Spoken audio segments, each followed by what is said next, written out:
other's love song.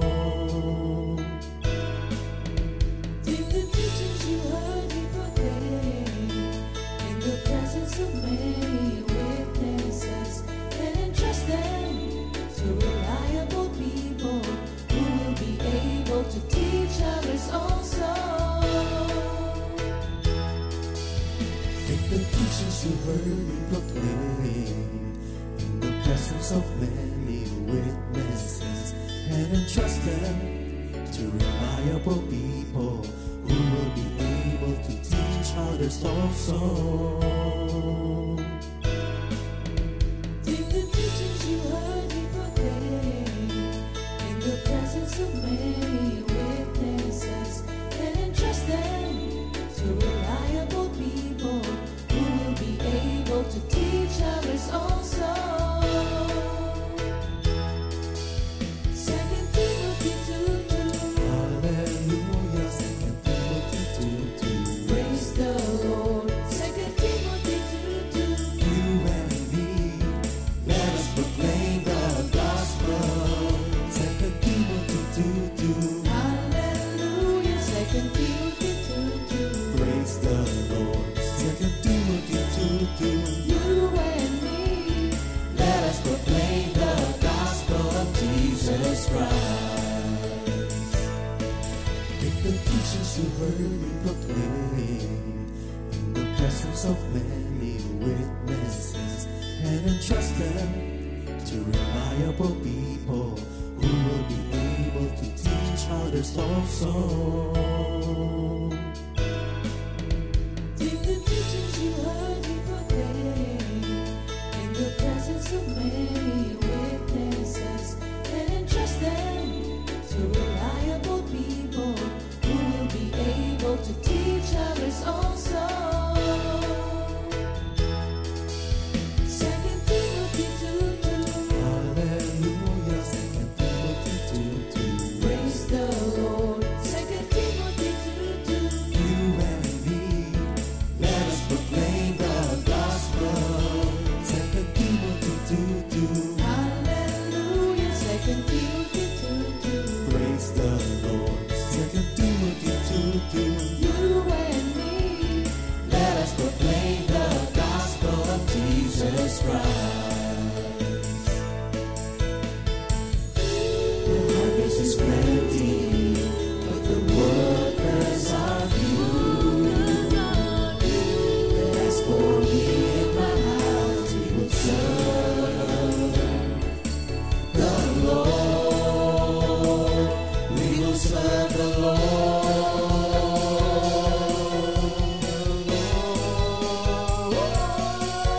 Second Timothy 2:2. Hallelujah. Second Timothy 2:2. Praise the Lord. Second Timothy 2:2. You and me, let us proclaim the gospel. 2 Timothy 2:2. Hallelujah. 2 Timothy 2:2. Praise the Lord. 2 Timothy 2:2. You and me, Let us proclaim the gospel of Jesus Christ. 2 Timothy 2:2. Hallelujah. 2 Timothy 2:2. Praise the Lord. 2 Timothy 2:2. You and me, let us proclaim the gospel. 2 Timothy 2:2. Hallelujah. 2 Timothy 2:2. Praise the Lord. 2 Timothy 2:2. You and me, let us proclaim, live up His name, delighting the Lord for His goodness. Let us proclaim, live up His name, delighting the Lord for His goodness.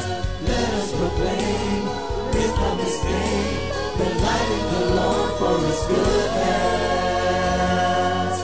And He's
magpasalamat sa kahanga-hangang ginawa mo sa buhay ko. Wala nang higit pa sa buhay kong ito. Maraming salamat, aking Panginoon.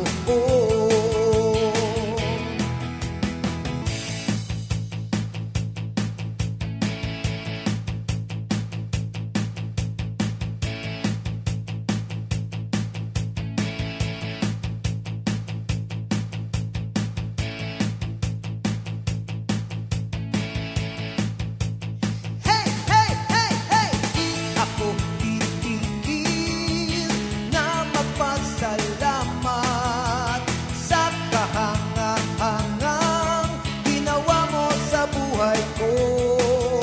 Wala nang higit pa sa buhay kong ito.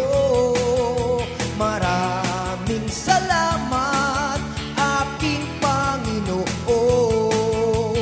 Hey, hey, hey, hey! Di ako titigil na magpasalamat sa kahanga-hangang ginawa mo sa buhay ko.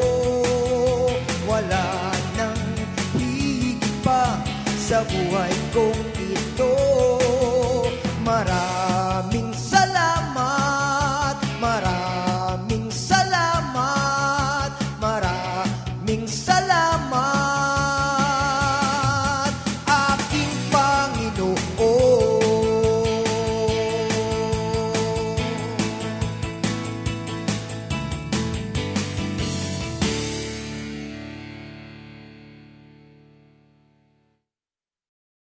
Mahal ako ng Diyos, yan ang totoo. Mahal ako ng Diyos, yan ang totoo. Mahal ako ng Diyos, yan ang totoo. One more time.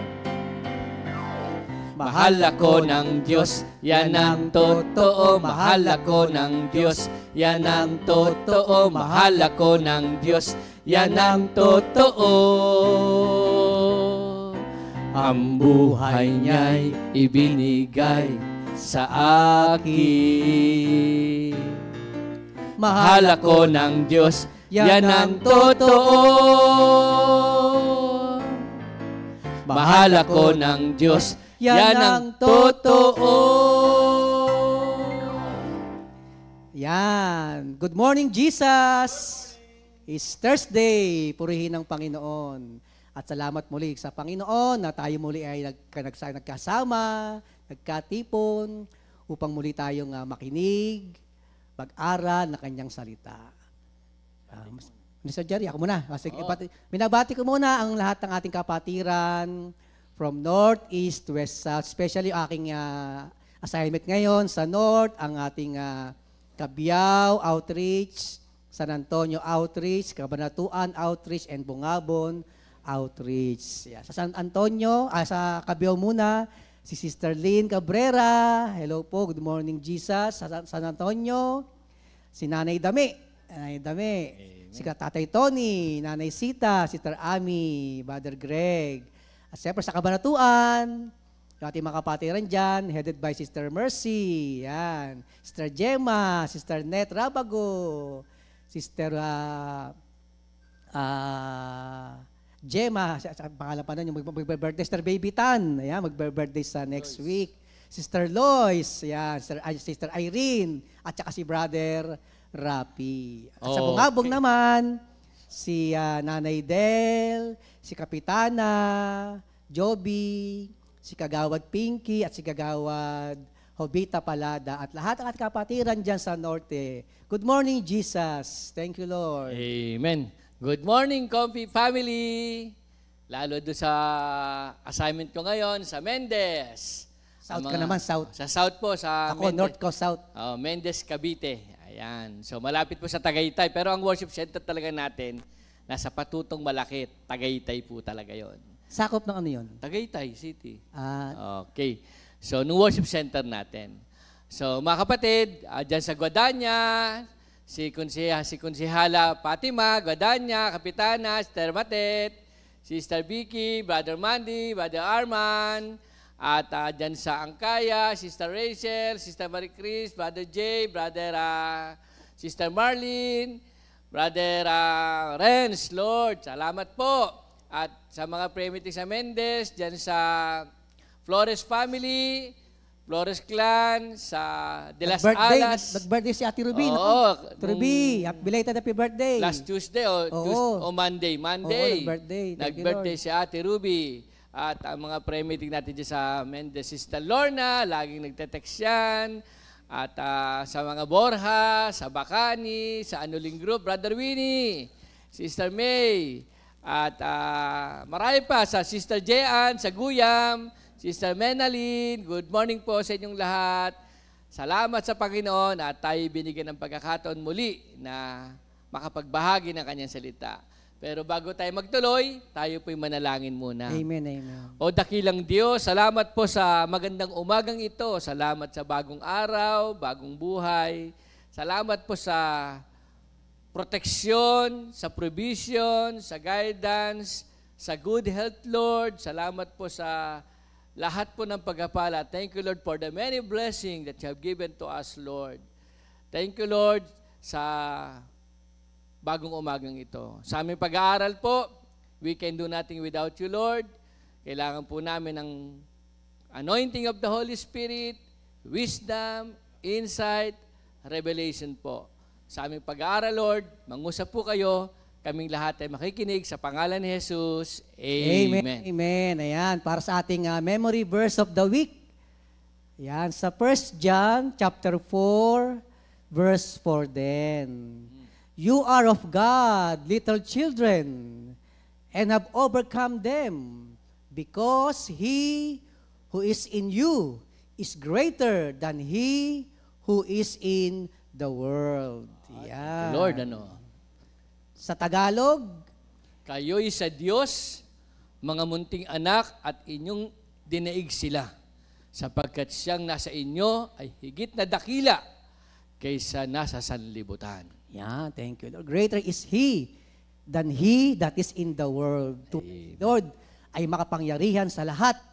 Amen, amen. Yan, thank you, Lord. Ngayon po mga kapatid, alam naman natin tuwing Webes, ito po ating series na ating tinatalakay tungkol sa the fruit of the Holy Spirit, no?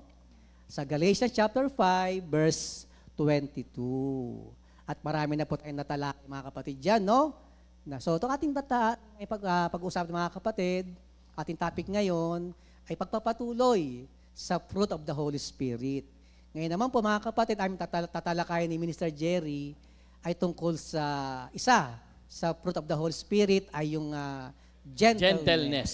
Pero bago yon, akin mo nang babasahin mga kapatid ang salita ng Panginoon. Dito po sa Matthew chapter 11, verse 29.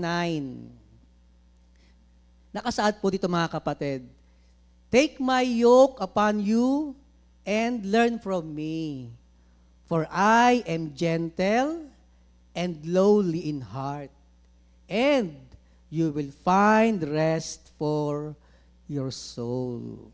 Sa Tagalog po, pasanin ninyo ang aking pamatok at sundin ninyo ang aking mga itinuturo sapagkat ako'y maamo at mapagkumbabang loob. Matatagpuan ninyo sa akin ang kapahingahan. Praise the Lord.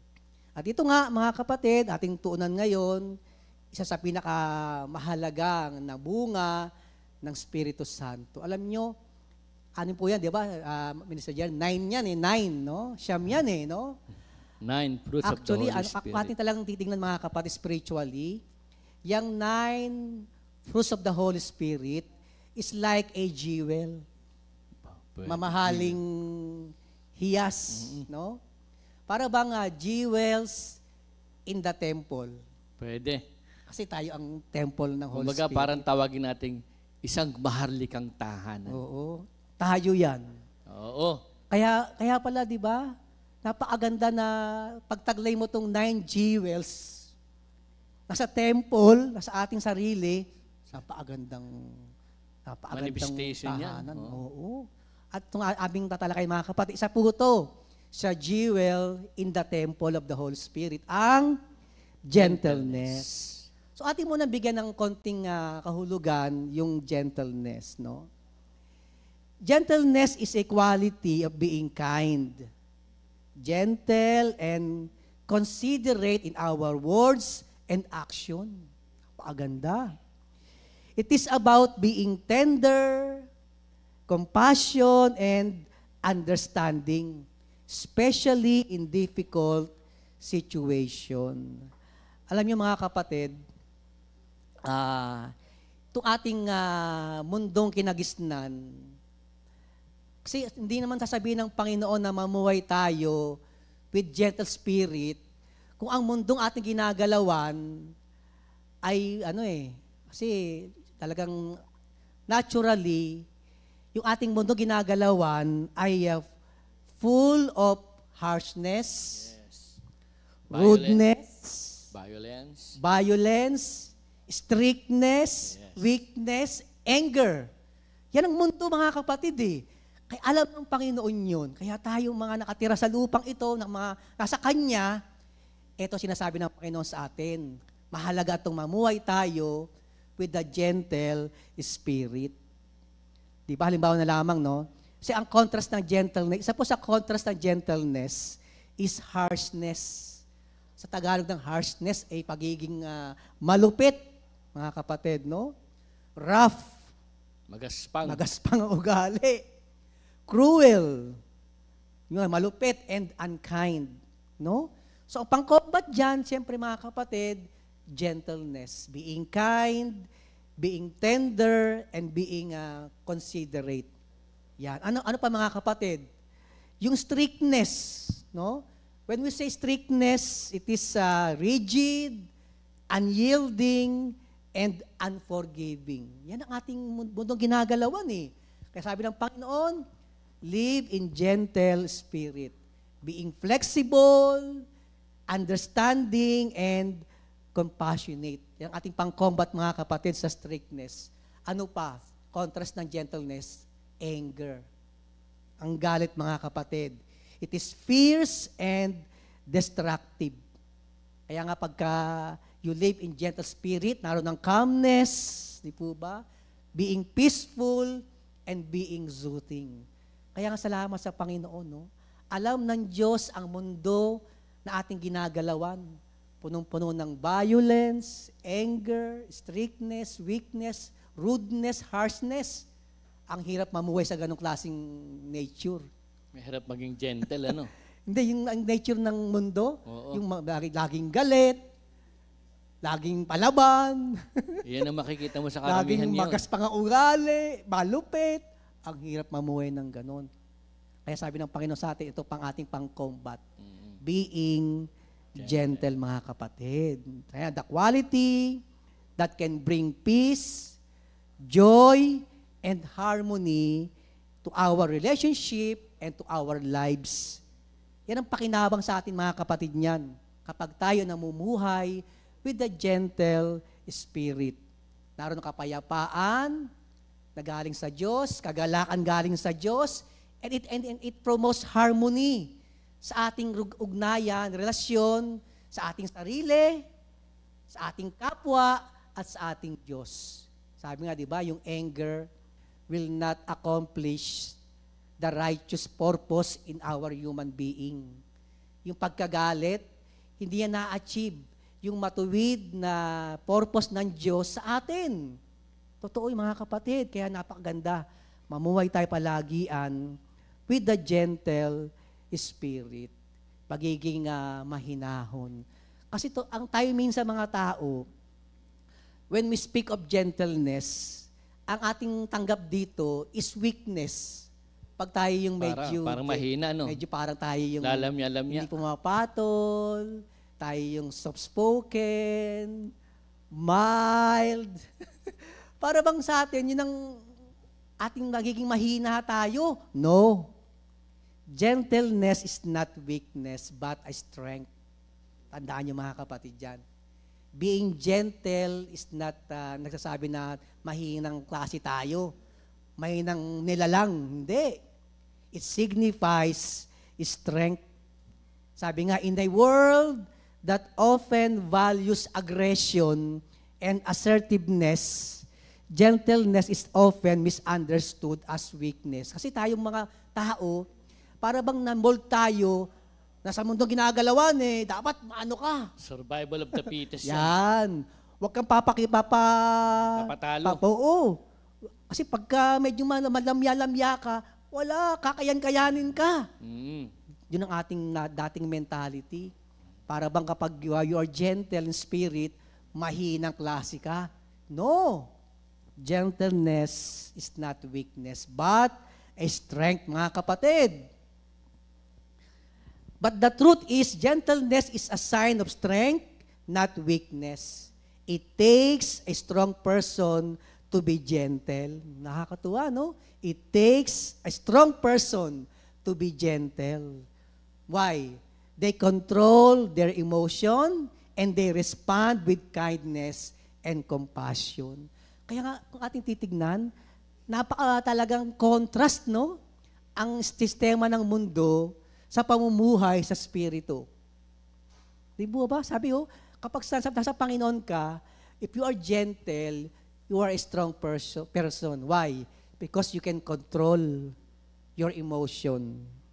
And you respond in any situation with kindness and compassion. Sa mundo kasi hindi Pag medyo hindi ka meron kang hindi nagustuhan, labanan na yan. Patagisan na yan, patigasan na yan. Pero ang strong person, sabi ng Panginoon, gentle in spirit. They know how to control their emotion and they know how to respond with kindness and compassion. Kaya nga we can say that gentleness is truly not a weakness, but a strength, mga kapatid. Kumbaga, merong power ang gentleness. May kapangyarihan ang gentleness. Why? Because it is the fruit of the Holy Spirit. And God's Spirit is full of power. Kaya mga kapatid, huwag niyong memenosin o mamaliitin ang pagkakaroon ng gentle spirit. Kasi may kapangyarihan. There is power in gentleness. Una nga sa power ng gentleness, mga kapatid, diba sabi nga a gentle word can soothe a hurt soul. Diba? It can heal broken hearts. Totoo yun. Yung mga taong bagsak, lumo, depressed, kapag siya ay talagang kinausap mo with a gentle spirit, with a gentle word, it can soothe. Pag sabing soothe, para bang yung sugat, nilagyan mo ng gamot. It can soothe, it can heal a hurting soul. Yan ang kapangyarihan, mga kapatid, ng gentleness. Ano pa? There is calmness. It will calm angry situation. Kayang payapain ng gentle spirit yung mga nakakagalit na pagkakataon sa buhay natin. Lalo ngayon, mga kapatid, maraming tao sa ating kapanahunan, parang isang mitya na lang, liliyab na. Diba? May mga ganun tao Ano ba tawag doon? Yung nasa loob ang Nasa loob ang kulo. Malapit ng, parang bulkang, malapit ng sumabog. Di po ba, mga kapatid? Pero the gentle spirit can calm. Kayang payapain, mga kapatid, yung mga nakakagalit na situation sa isang tao. Sabi nga, a gentle response can diffuse tension and anger. Halimbawa, mayroong isang situation, na may arguments. Huwag mong papatulan yung tao nagagalit, nang galit din. Sagutin mo siya with a gentle spirit. A gentle response can diffuse. Pag sabing diffuse, parang fire extinguisher. Kaya niyang patayin. It can diffuse tension and anger. Kaya nakakatuwa, mga kapatid. Yan ang kapangyarihan ng gentleness. It will calm angry situation. Kumbaga, ang apoy, huwag mo nang tapunan pa ng mga bagay para maglagablab pa. Para siyang tubig pala. Para siyang tubig. It can diffuse fire. Ganyan ang power of gentleness. Ano pa? Kapangyarihan ng gentleness, it will build a strong relationship. Yan. Gentleness fosters trust, respect, and deep connections. Totoo yun. Maraming taong lumalapit sa taong merong gentle spirit. Kasi alam nila, Kinagigiliwan. Oo, makakasumpong sila ng giliw, Ng rest. ng kapahingahan, ng magandang pananalita, quiet spirit. Talagang nandun mga kapatid. Kamukha ng ating binasang mensahe, di ba? Sabi ng Panginoon, come to me because I am gentle in spirit. Kaya talagang totoo, maraming lumalapit sa Diyos kasi yun na kanyang nature eh. Meron siyang gentle spirit. And it will build a strong relationship. Nagpapatibay pala ng relasyon ng mga tao, ng kapatiran, kapag meron kang ganyang klaseng nature, gentleness, gentle in spirit. Lumalalim ang ating connection sa mga tao. It will build strong relationship. At di lamang nyo, ito maganda. Kapag taglay mo ang gentle spirit, you reflect God's love. Sa buhay mo, nahahayag ang pag-ibig ng Diyos. Tama-tama pala ating kinanta. God loves me, yes I know. Di po ba? Mararanasan natin yung pag-ibig ng Diyos sa pamamagitan natin. Kapag tayo sa ating buhay nagmamanifest ang gentleness. Kaya purihin ng Panginoon, no? Nakakatuwa. Kaya mahalaga, be gentle, be kind, mga kapatid, no? Sabi nga, don't be afraid to show gentleness in a world that often values aggression and harshness. Huwag tayong mahiya na express, mga kapatid, o mamuhay with a gentle spirit sa mundong punong-puno ng katapangan. Sa mundong punong-puno ng aggression, mga kapatid. Mahalaga tayo sa mundo, mamuhay tayo with a gentle spirit. Always remember, gentleness is not weakness, but a strength that can make a real difference in the lives of others.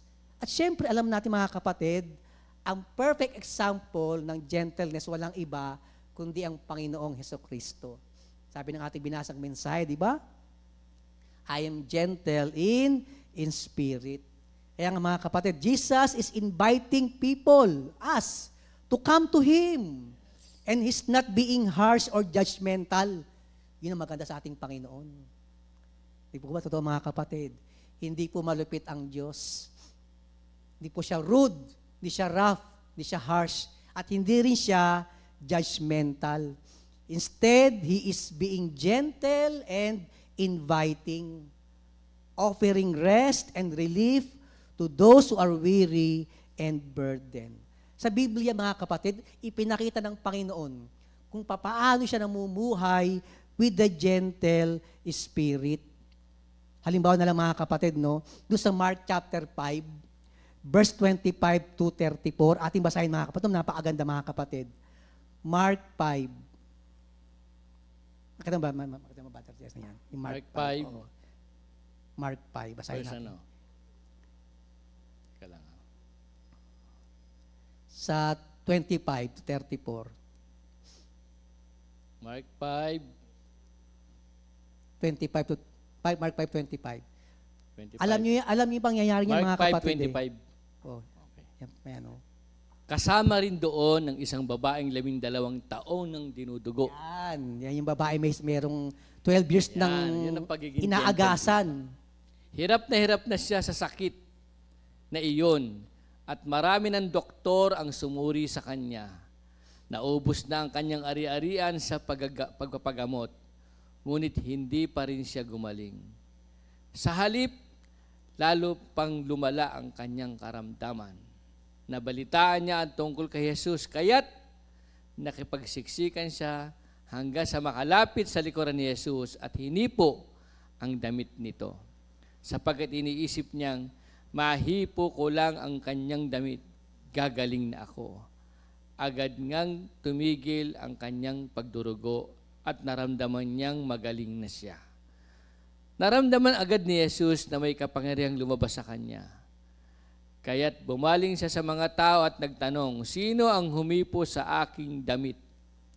Sumagot ng kanyang mga alagad, "Nakikita po ninyo napakaraming nagsisiksikan sa paligid ninyo. Bakit pa ninyo tinatanong kung sino ang humipo sa damit ninyo?" Subalit lumingon si Jesus upang tingnan ko sino ang humipo sa damit niya. Palibas ay alam ng babae ang nangyari. Siya'y nanginginig sa takot at lumapit kay Jesus. Nagpatira pa at ipinagtapat ang buong katotohanan. Subalit sinabi sa kanya ni Jesus, "Anak, pinagaling ka ng iyong pananampalataya. Umuwi ka na at ipanatag mo ang iyong kalooban. Ikaw ay magaling na." Yan, no? Jesus shows gentleness and compassion to those who are suffering. Isipin mga kapatid, 12 years. 12 taon na itong may sakit mga kapatid. At nabalitaan ng woman, di ba, na si Jesus ay maraming pinagagaling at kanyang hinawakan. Di po ba, yung laylayan ng damit ng Panginoon. At siya'y gumaling. At nung naramdaman ng Panginoon yun, na may power na lumabas sa kanya, natakot yung babae. Kasi baka magalit si Jesus Pero hindi nagalit si Lord. He is gentle. Mga kapatid, sabi nga niya, di ba, ng Panginoon, pinagaling ka na sa iyong karamdaman. So His gentleness, mga kapatid, ay talaga nagmamanifest yun sa pagpapagaling sa mga taong dumaranas ng karamdaman. By healing the sick people. Ating talaga mararanas mga kapatid, yung gentle spirit ng Diyos. He shows gentleness and compassion to those who are suffering and to those who are sick. Di lang mga kapatid yun. Dito pa, sa Mark 10:13. Ito napakaganda mga kapatid. 10:13. Then they brought little children to him, yung mga bata, that he might touch them.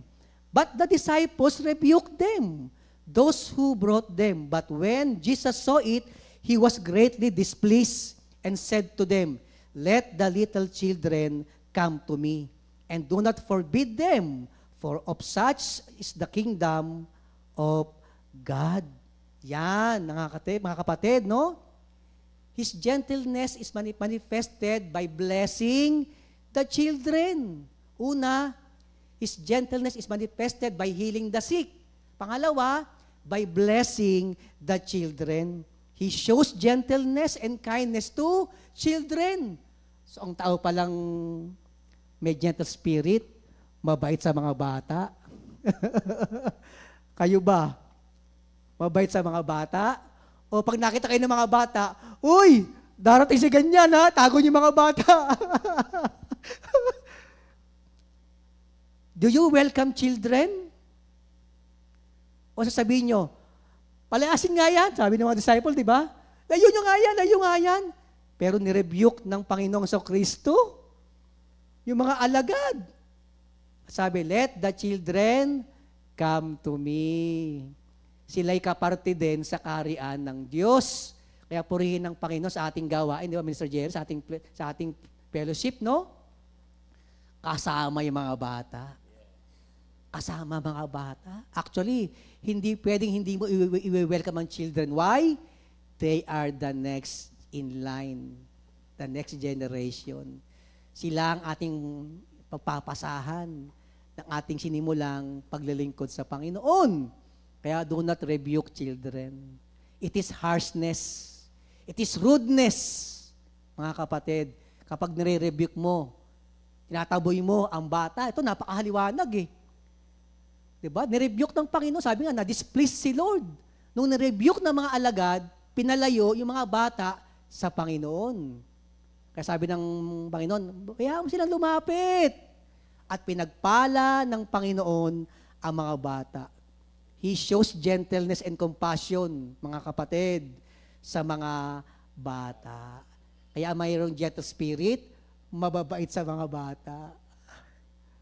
Mababait sa mga bata. Pangatlo, ito napakaganda. Sa John 8, 1-11, ito yung woman caught in adultery. Diba sabi ng mga kapatid, ang being gentle is not judgmental. Yes. Iniharap ng mga tao to. Ato, anong dapat gawin dito? Nahuli to, nangangalunya. Stone to death yan. Oo. But he shows gentleness and compassion to someone who is being judged and condemned. Ganun ang mundo. Ganun ang mundo. He will judge you, he will condemn you. But Jesus Christ, our Lord, shows gentleness and compassion. Mga kapatid, sabi nga ng Panginoon, o sige, sino walang kasalanan? Siya ang unang bumato. Yan. Nahiya lahat. Nagtalikuran lahat. Kaya mga kapatid, sinasawata ng gentleness yung pagiging judgmental natin. Mga kapatid, di po ba? Yung tao mapanghusga, ang panlawang pala dyan, ang sagot pala dyan, gentle spirit. Being gentle, gentleness mga kapatid. So this example shows that Jesus' gentleness is not weakness, but a reflection of His love and care for His people. Kasi kung ating isipin, Mr. Jerry, no? Parang simple lang, no? Being gentle, pero hindi eh. Sobrang kapangyarihan, pag-ibig, pangangalaga, at maraming mga bagay na hindi magaganda na kayang sawatahin ng isang tao na mumuhay with the gentle spirit. Sabi nga sa ating mensahe, sabi ng Panginoon, iniimbitahan ang lahat na lumapit sa Kanya at taglayin niya ang nature ng Diyos. A gentle and a humble spirit. Kaya mga kapatid, sa ating buhay, napakaganda niyan. Always show gentleness. Okay. Always be gentle. In Jesus' name, amen. Busog Thank na you, busog, Lord. mga kapatid. So, Ayan. thank you, Lord, sa wisdom, sa revelation and insight. Dako mo rin sa my birthday. Ayan. Ayan, batiin natin sila. Today is November 13, 2025. Una-unang may birthday ay si Brother Sam Belmonte. anak ni Brother Louie. Sister anak ni Joy. Sister Yan. Joy. Brother Sam, happy birthday ah. Sister Dalia Ahumada, kilala ba yan? Sister Dalia. Sister Dalia Ahumada. Yan, dalawa lamang, no? Dalawa lang may birthday. Ayan, Brother Sam and Sister Dalia. Enjoy your special day. Okay, pasok. Brother Bong.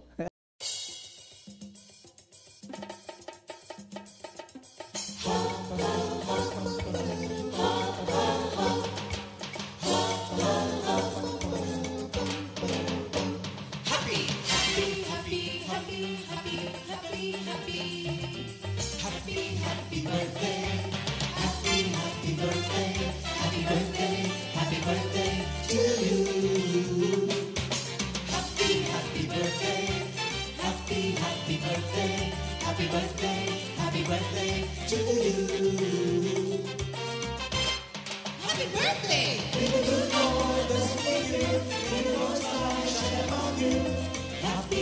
birthday to you. Happy birthday to you.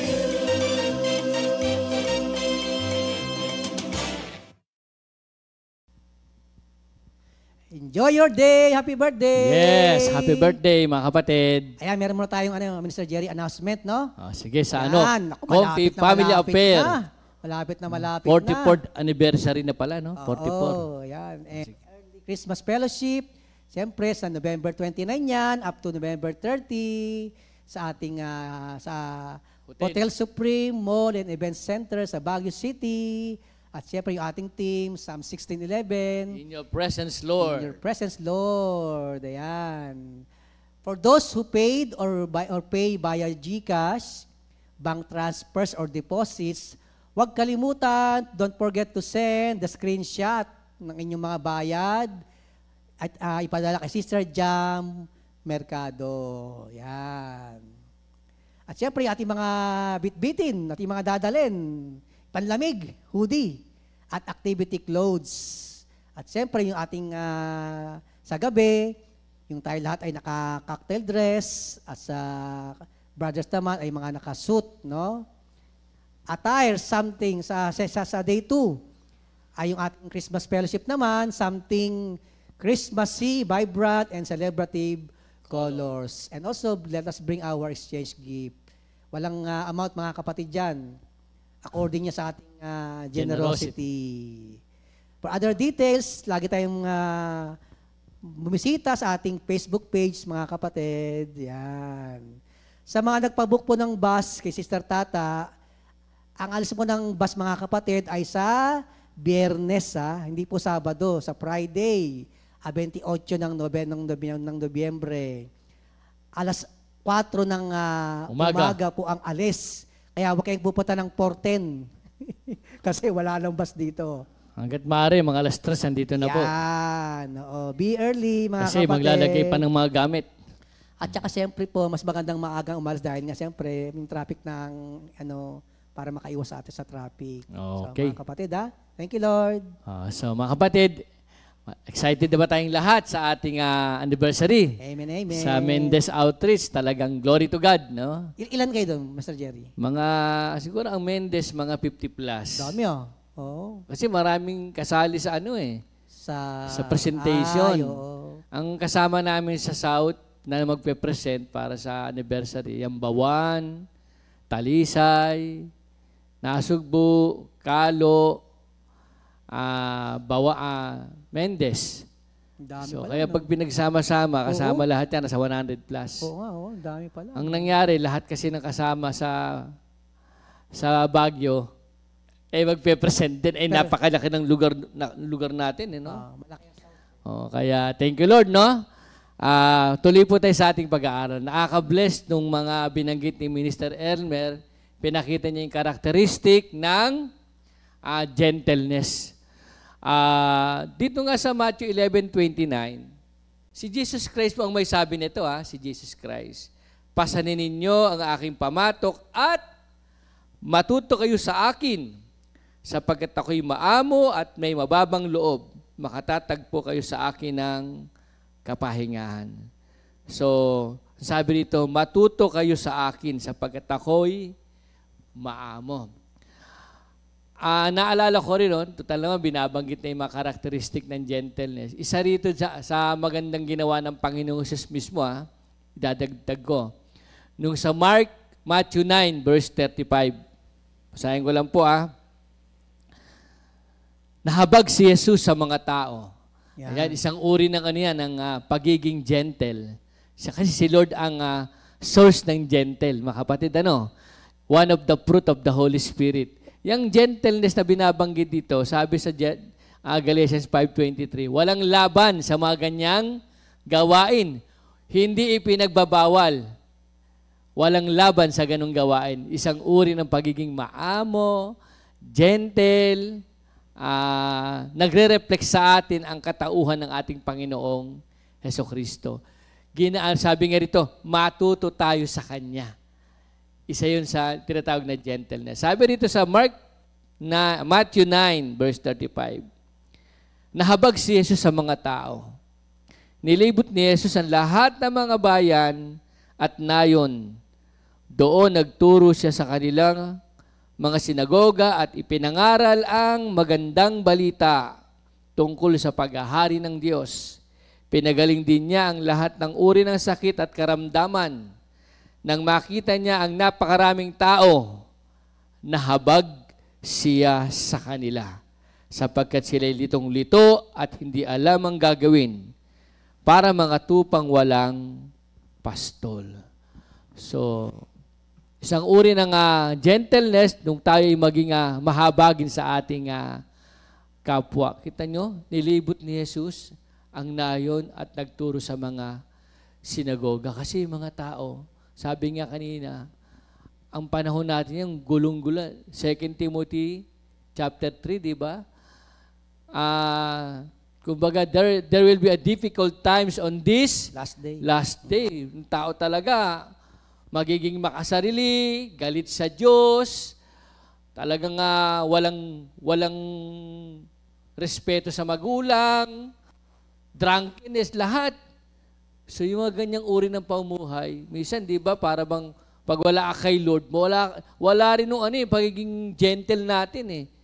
Di ba? So dito, si Lord, isang magandang halimbawa, nahabag siya sa mga tao. Ang ginawa niya, nagturo siya ng salita ng Diyos sa mga sinagoga. At nang makita niya mga tao, nahabag siya sapagkat ang mga tao ay lito at lupaypay. Itong dumating na di ba nung dumating na bagyong Tinoy, ang daming namatay.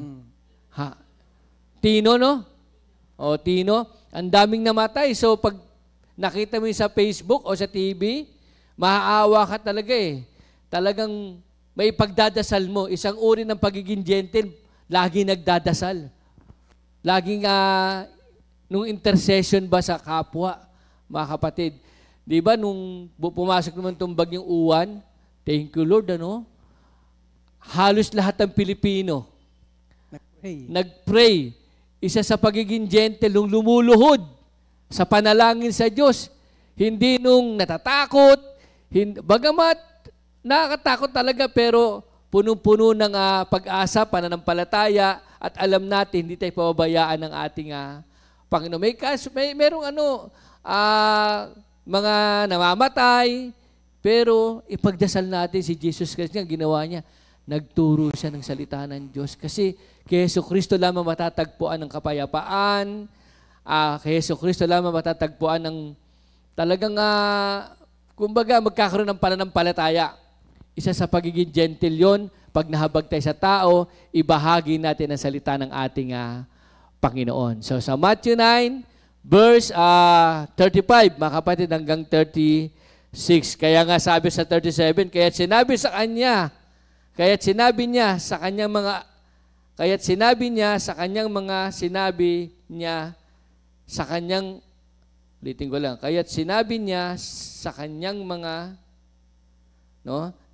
kumbaga, the harvest is large. Napakalaki ng aanihin. Kaya, nung kanyang gentleness, kahabagan din yun. Isa sa karakteristik ng pagiging gentle. Ibahagi natin ang salita ng ating Panginoon. Tayo kaya, Minister Elmer, may pagkakataon ba na minsan hindi tayo nagiging gentle? Meron din, siyempre. Oo, minsan, kaya nga nung sinasabi natin, nung jewels of In the temple. Oo. Kasi minsan, pag medyo hindi nakarinig tayo ng salitang medyo... Minsan sa prayer meeting halimbawa, di ba sa prayer meeting halimbawa, ating regular na nararanasan sa prayer meeting, minsan, di ba? Siyempre, ang mga kapatira, minsan, mga iba-iba ang level ng maturity. Iba-iba eh. So, minsan, mayroong by Bargas, mayroong medyo ganyan. So, tayo na... Nangangasiwa. Oo. Naghahayag ng salita ng Diyos. Kinakalan, gentle din tayo, no? Gentle spirit, papatulan mo ba? Isa yun, yung mga simpleng ating Pero si Lord, ang nangyari sa kanya, nahabag siya, no? Oo. Naawa siya. So, kaawaan na lang natin ng mga misan. Talagang ganun eh. Kumbaga... Aakayin talaga eh. Aakayin talaga. Kumbaga, ang bata ay bata pa talaga. Sa iyo, sa mga ating spirits sa pagpapakita ng gentleness din. Oo.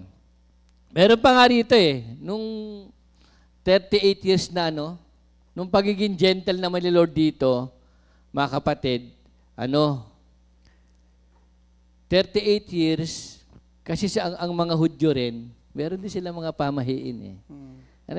Tubig sa pool. Sa pamahiin ng mga Hudyo lang naman ito. Pag sino yung unang pagkumalo yung tubig, sabi nila sa mga Hudyo. Una makakalusong. Oo. Pag gumalaw yung tubig, kasi kinalawkaw daw ng anghel. Pamahiin lang naman yun. Tapos, meron 38 years na hindi nakakalakad. Paano siya makakalusong? Kung sino yung una makalusong? Maunahan siya. Maunahan siya. 38 years na siyang hindi makalakad. Sa John 5 yan eh. John 5:8. Tingnan natin. Ayan. Yung pagiging gentle dito ng Panginoon. John 5. Ayan. Pero rito, sinabi niya muna na paano ako makakalusong dyan paggalaw ng tubig, marami na kagad nauuna sa akin. Ito yan, yan. O, sige. Ayan. Sinabi sa kanya, eto muna tayo, dito tayo. 8. John 5:8. Dito tayo sa sa may verse 5, John 5 verse 5. May isang lalaki doon na 38 taon nang may sakit. Nakita siya ni Jesus at alam nilang matagal nang may sakit ang lalaki, kaya tinanong niya ito, gusto mo bang gumaling?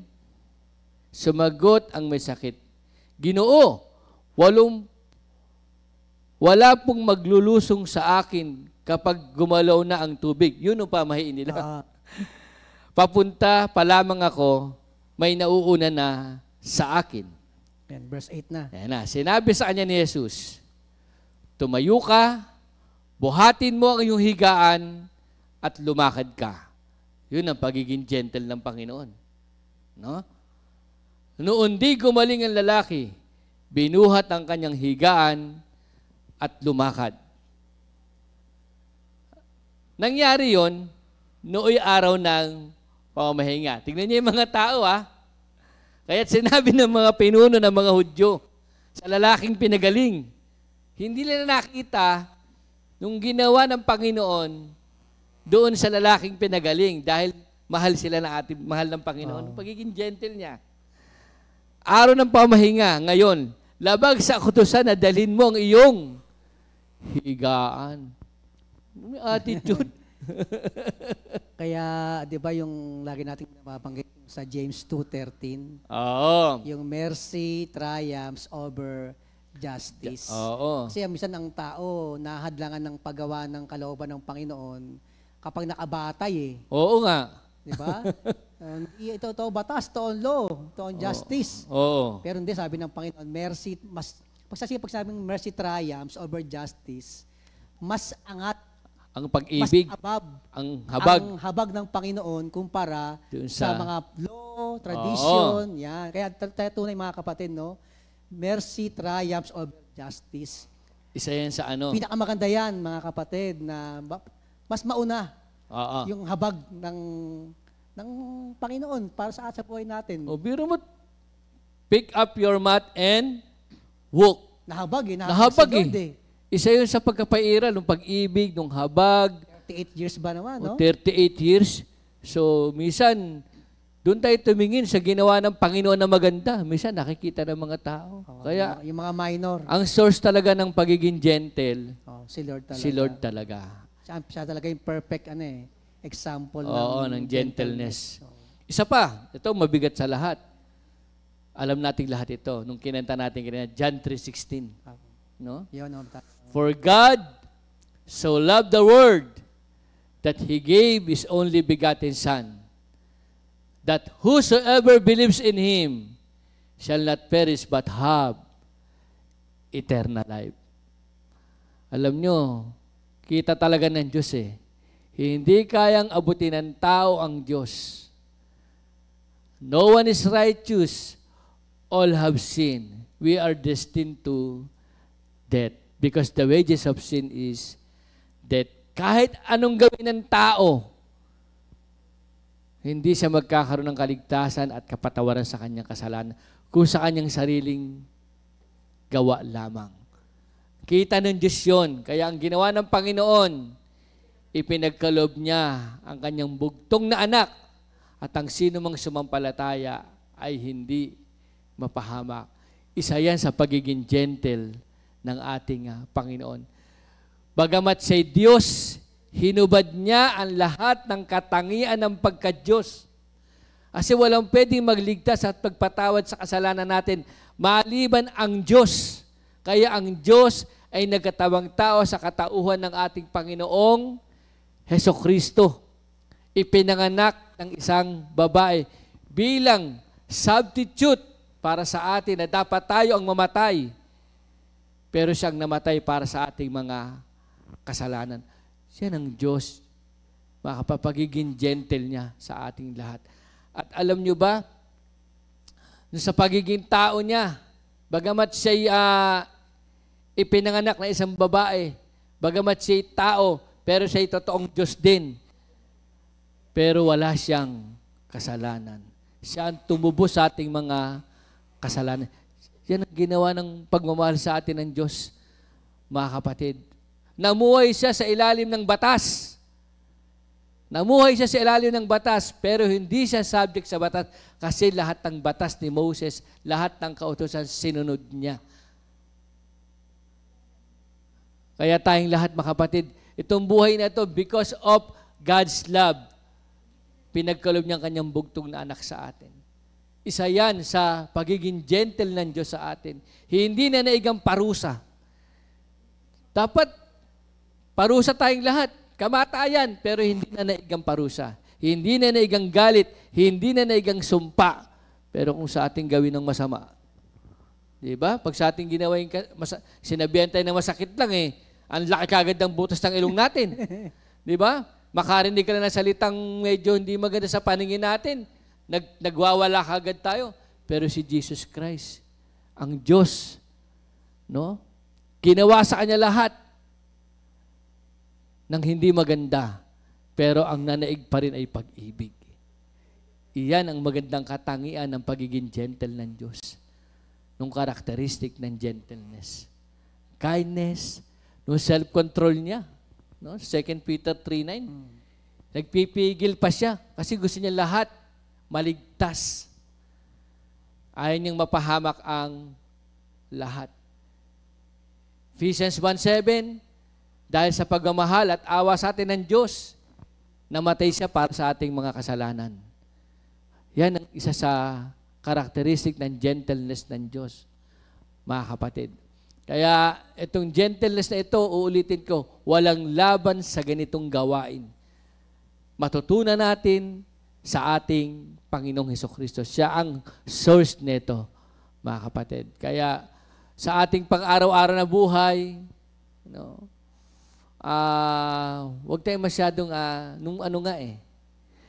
nung dadating din yung bagyong Uwan, nasa Mendes ako, abay, nagpanik buying ang mga tao. Natakot na. Ang daming nagdasal. Ba? Ang prayer ko, Lord, umabot sa kalawakan ng bagyo. Sa kalawakan na siya magwala. Glory to God. No? At marami nagpasalamat sa Panginoon dahil hindi tayo masyadong tinamaan dito sa Metro Manila. Marami kasi nagdasal. Isa sa pagiging gentle, mababa ang loob, umaasa sa Diyos, nagdadasal sa ating Panginoon. Kaya mga kapatid, matuto tayo sa sinabi ng ating Panginoong Hesukristo. Maraming pong salamat. Isa pa sa kagandahan kasi nga, di ba, ang gentleness is a fruit, no? Ano yan, bunga ng Espiritu Santo, di po ba? So talagang ano yan, natural result of living a life guided by the Holy Spirit. Yes. Ang pamumuhay with the gentle spirit ay pamumuhay sa Espiritu, mga kapatid. Kaya makikita mo ang isang Kristiyano, isang tao, kapag namumuhay yan, guided by the Holy Spirit, nagmamanifest sa buhay niya ang being gentle, mga kapatid. Kita-kita sa kanyang buhay, yung bunga ng Espiritu Santo. Kasi ano siya contrast siya sa flesh Diba? Meron nga rito, Brother Elmer, itong scripture dito. Ito, no? 19:11. Tama yung sinasabi mo na one of the fruit of the Holy Spirit, kinakailangan pinapatubay ng Holy Spirit, no?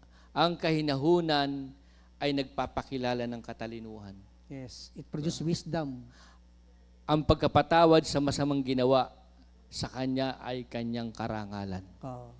Ganda Kasi naman pag ito. yung masyado maraming salita, pag kayong mga diskusyonan, walang manifestation ng gentleness, pero yung quiet spirit lang, gentle spirit, may wisdom. Wisdom, ano? Naalala yung isang kanta sabi sa kanta, you say it best when you say nothing at all. Ba? Ganda niya na. You say it best. Pinaka-maganda sinabi mo, yung mga bagay na hindi mo sinabi. Oo, kaya less talk, Di ba? less mistake. Nung walang maganda Kasi sasabihin. yung tao talaga, bisa pag na-agitate, Oo. pero sabi nga, pinakamaganda sinabi mo, yung hindi mo sinabi. Yes, nagpigil sa sarili, no? Yun ang may quiet spirit. Kaya ang sabi nga rito, isa rin sa pag pinapatuloy ng Holy, 15:1 ng Kawikaan. Ang nagsasabi, ang malumanay na sagot ay nakapapawi ng puot. Ngunit lalong nakapagpapagalit ang pabalang na sagot. A gentle answer quiets anger. Yun talaga eh. Talagang sabi, it diffuse tension eh. Talagang para siyang fire extinguisher. No? So, let us cultivate that kind of spirit, that kind of fruit, mga kapatid.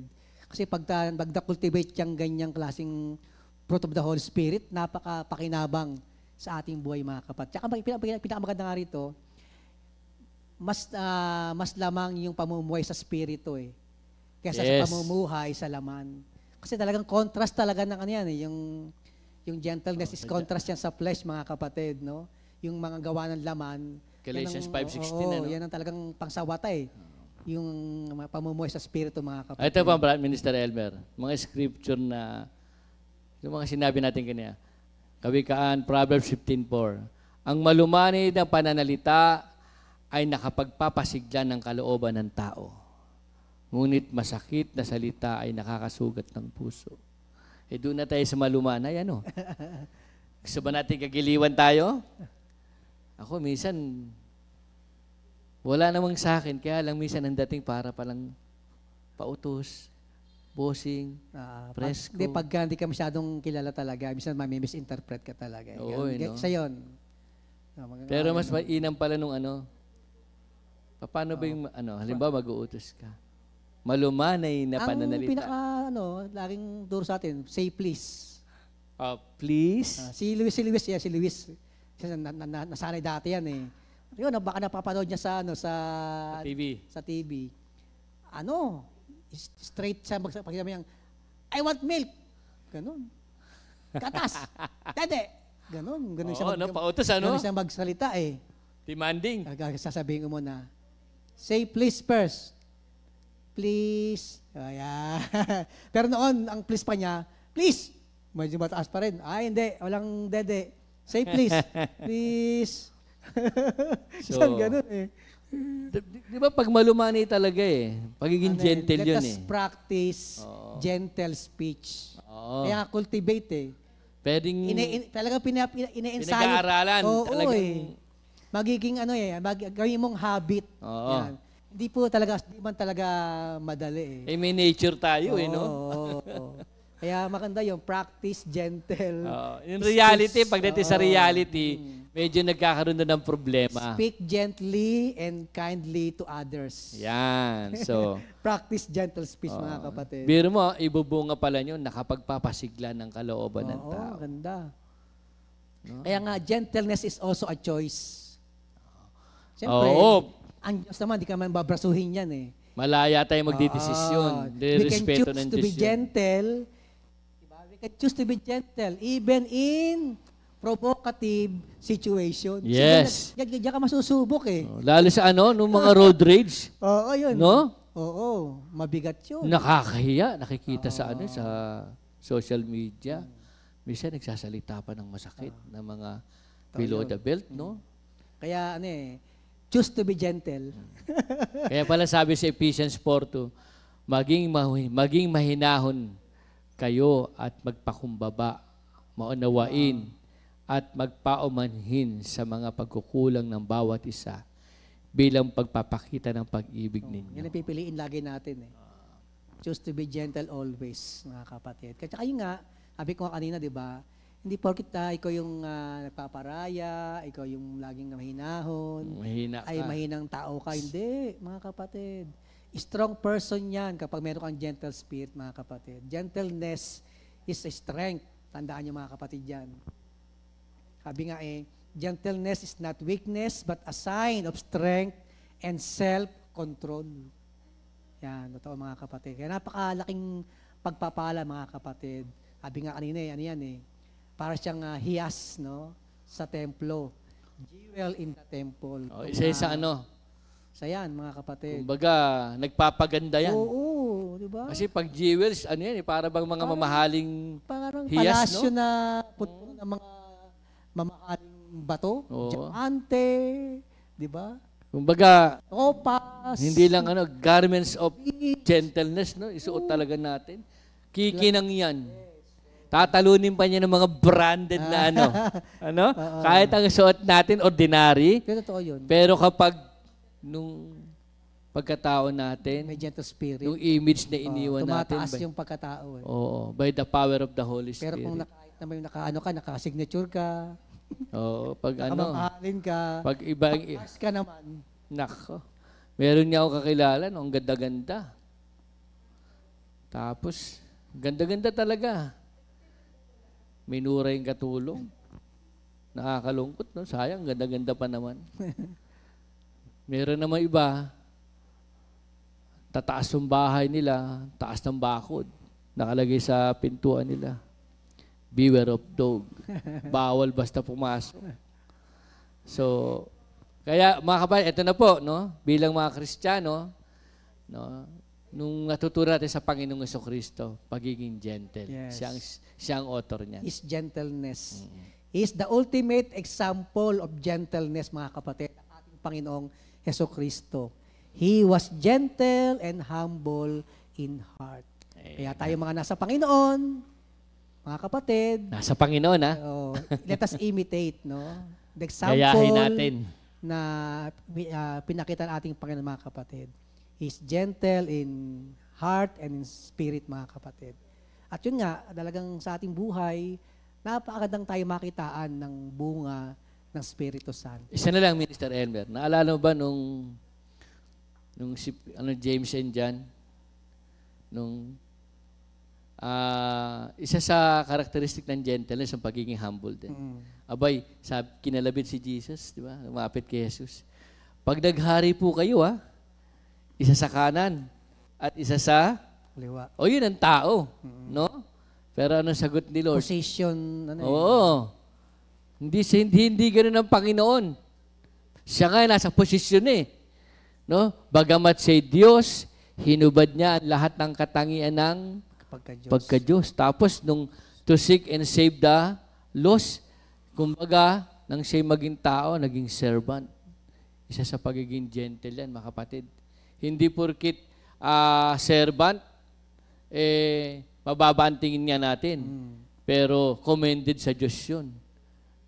Na talagang yung servanthood.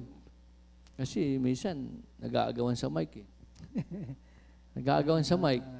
Sana po mag-agawan din tayo sa mga walis tambo, sa map. So, malapit na tayo matapos. Okay na. Amen. Thank you, Lord na. Sa mga kapatid, tandaan natin, let us always cultivate that kind of fruit, mga kapatid. Amen. We are encouraged to cultivate gentleness, mga kapatid, na sa ating buhay Kristiyano, sapagkat yan ang buhay, masasabi mga spirit-filled life or spirit-led life. Buhay na talagang ginagawa yan ng Espiritu ng ating Panginoon. Amen. Believers allow God to guide and transform them, mga kapatid. Pagka talaga nagbubunga ito, mga kapatid, ang ating magandang ugnayan at nagbubunga ito ng ating magandang katangian, karakter, mga kapatid, bilang mga Kristiyano. This puts impact how believers relate to others and demonstrate their character. Kaya nawa tayo maging jewels in the temple. Amen. Ayun, yan. Sa ating repeat new song of the week. Sa ating pagkatapos, sa ating repeat new song of the week, Isaiah chapter 46 verse 4, composed by Sister Sally Bartolome. Thank you, Lord, mga kapatid. God bless po. Salamat sa Thank Diyos. you, Lord.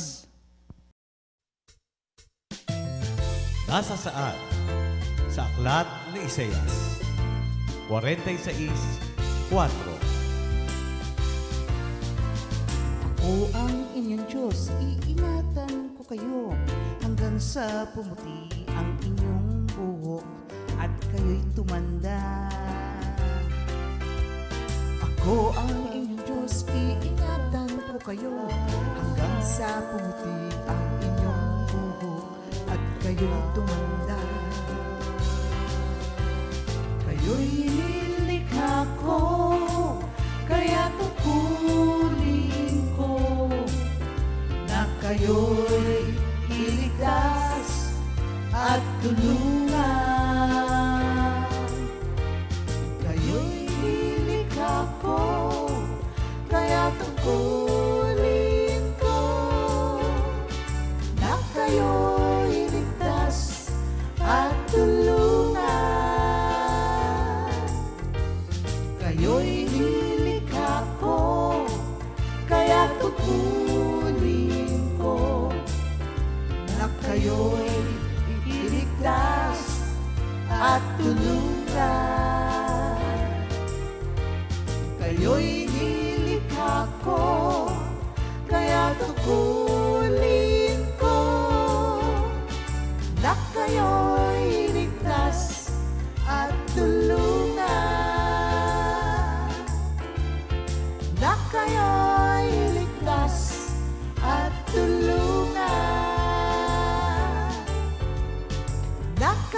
2 Timothy 2